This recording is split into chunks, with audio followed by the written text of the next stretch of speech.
Donc Jean-Michel, on a un été qui a bien commencé et puis là depuis plusieurs semaines c'est la sécheresse. C'est quoi les conséquences dans les exploitations agricoles? Comme tu disais, donc le 1er juillet, les voyants étaient plutôt verts pour la production laitière de l'année à venir. Et en quelques semaines, ça s'est dégradé très rapidement. On a d'abord eu une récolte de céréales bien en dessous de nos moyennes, de nos normales. Une récolte de paille très déficitaire, qui fait que déjà, il faut commencer à stocker ou chercher des stocks de céréales. On n'a pas eu de pluviométrie pour la récolte de maïs, qui sert dans la majorité des exploitations comme ration de base.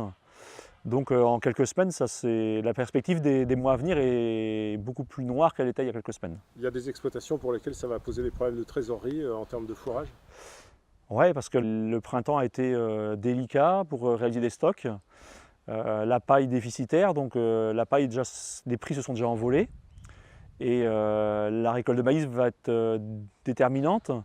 Et sur certaines années, on arrive à compenser avec des semis après les céréales le manque d'eau depuis quelques semaines et la non-prévision de pluie pour les semaines à venir fait que la récolte de fourrage d'automne va être très faible à l'heure qu'il est.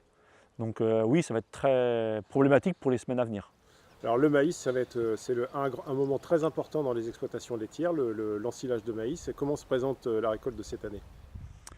La récolte de maïs, elle est très variable d'une région à une autre, en fonction des pluies de juin. Si sur notre secteur à Manlis, la récolte de volume va être assez normale, le déficit en grains est assez important, de l'ordre de 20% de grains, donc ça veut dire un manque d'énergie dans la ration pour l'hiver à venir, et donc un déficit à combler par de l'achat. Donc qui veut dire achat, veut dire trésorerie mise à mal, et on attend des signaux rapides de nos laiteries. On se rend bien compte quand on discute avec nos conseillers en élevage qui passent dans les différents élevages, la problématique de nous éleveurs aujourd'hui, c'est comment est-ce qu'on va gérer le manque de fourrage ou le manque de stock pour l'hiver à venir et pour produire du lait. La récolte de maïs, techniquement, c'est un moment compliqué? Alors chez nous, on travaille en équipe d'entraide avec 5 exploitations voisines. Donc c'est quelque chose à laquelle on tient énormément, parce que même si lors du chantier, on ne se voit pas ou on se croise dans les tracteurs, le moment où on cache le tas d'ensilage, on se retrouve à 7 ou 8 personnes à cacher, donc c'est important.